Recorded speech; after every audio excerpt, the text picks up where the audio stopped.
Hello everybody, I am open to week 2, and this is the first week that we're going to actually start getting into content for the class. So this week is all about Chapter 1, The Science of Psychology, and this is just a quick podcast overview of what to expect for the week, just to make sure that everybody is on the same page. So you want to first take a look at the objectives, which are right here. And I'm going to attach a little podcast that you'll see right underneath here, going over all of these 13 objectives, kind of what to be looking out for, key concepts, key terms, how things connect. This is my way of giving you a good perspective on just what is entailed in Chapter 1. And then, like I've said in previous podcasts, if you get stuck on any one of these areas or need help, you can just email me, and I can do a quick podcast going over in more detail a specific concept or theory or idea, methodology, whatever that might be.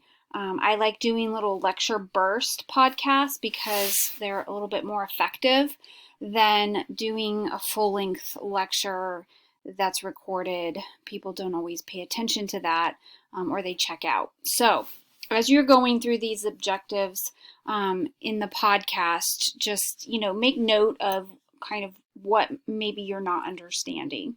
And I always say that it's good to preview these before you read the chapter. Then go ahead and read the chapter and then see, what questions do I still have that weren't answered. Okay, so that's going to be the first thing. You're going to want to look over those objectives and listen to the overview podcast that goes along with them.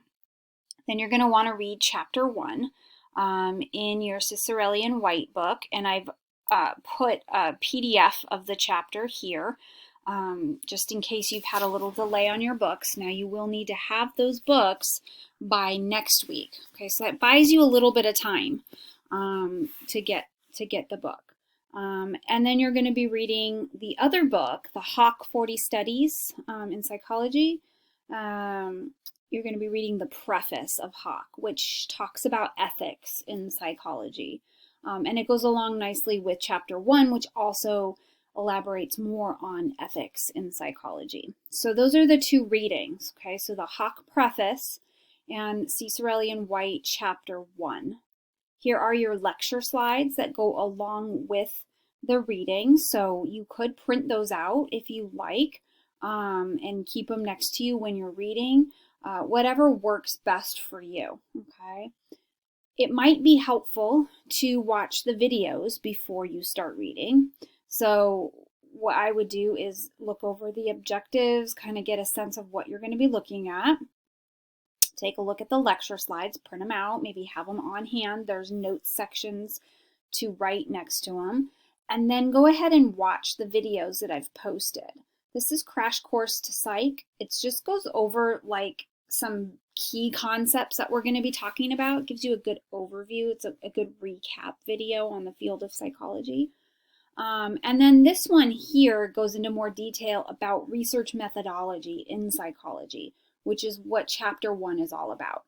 How do we do research in psychology? And it spends a good portion of time talking about experimentation and the various things that we need to have in place when we do a psychological experiment. So go ahead and watch those, and then I would read the book. I would read the chapter, because now you have a really kind of solid base, and when you go to attack that material in the chapter, you're going to just understand it a little bit better, and you're going to work through it a little bit better. You have a discussion board posting for this week. Here's how to do those. Again, the rubric I talked about last week too.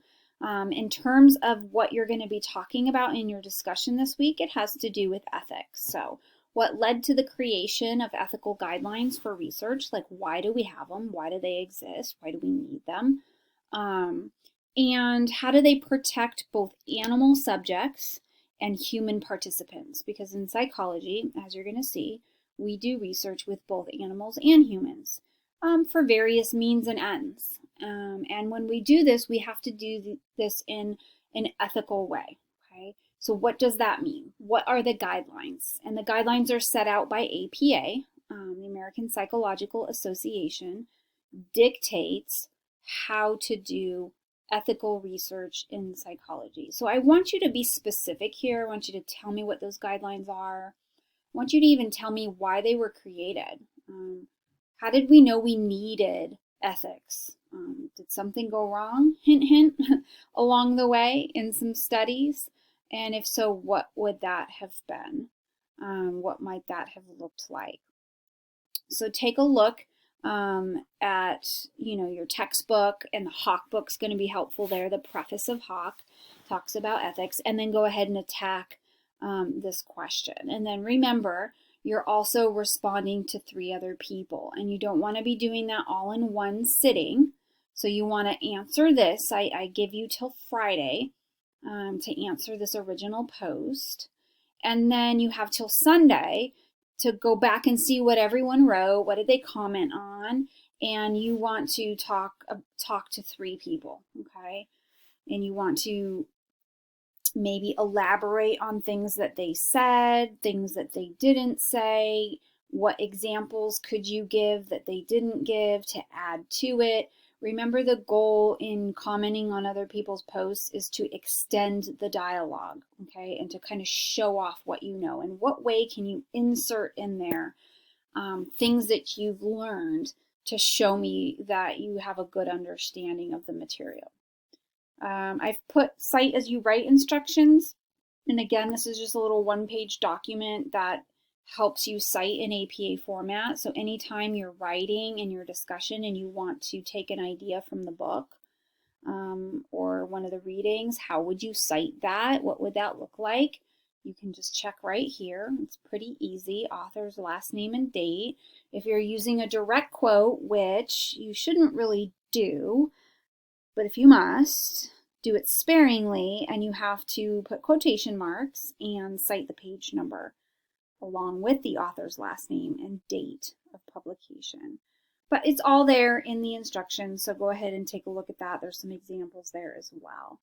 And then you have a quick quiz, 10-question quiz just on chapter 1. And these quizzes are meant to really be your check-in with yourself. They're only worth 10 points, so it's kind of like a check-in. Did I really get everything out of this that I needed to? Does my score reflect that? Before you do these quizzes, I would recommend going into Revel. That's the software that came with the book. And take a look at the practice quizzes there. Those are there for you as study tools. I do not look at those. I do not grade those. They are simply set up there for you to practice with. And they're very similar to the quizzes that you're going to get here, as well as exams. Okay, so those are the Revel resources are meant to help you to prepare for studying. And they're great to use while you're reading.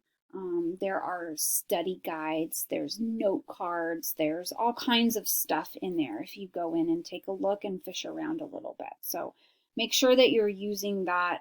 That's what you get access to, and that's what's available to you. So that's the overview of your week. Just a reminder to adhere to all dates on your syllabus. Always check your syllabus for the due dates of everything.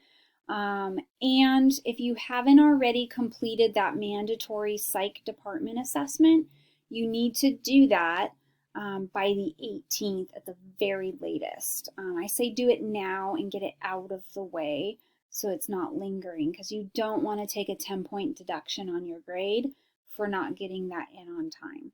So again, make sure you check your email, check your junk mail. Sometimes that automated email might go to your junk, so make sure to check that, and you should be all set. And if you have any questions about the material this week or what to do, please feel free to email me. Remember, I have office hours this week. If you want to Zoom with me, you can hop on. Just let me know ahead of time that you plan on being on there, and I will get on with you.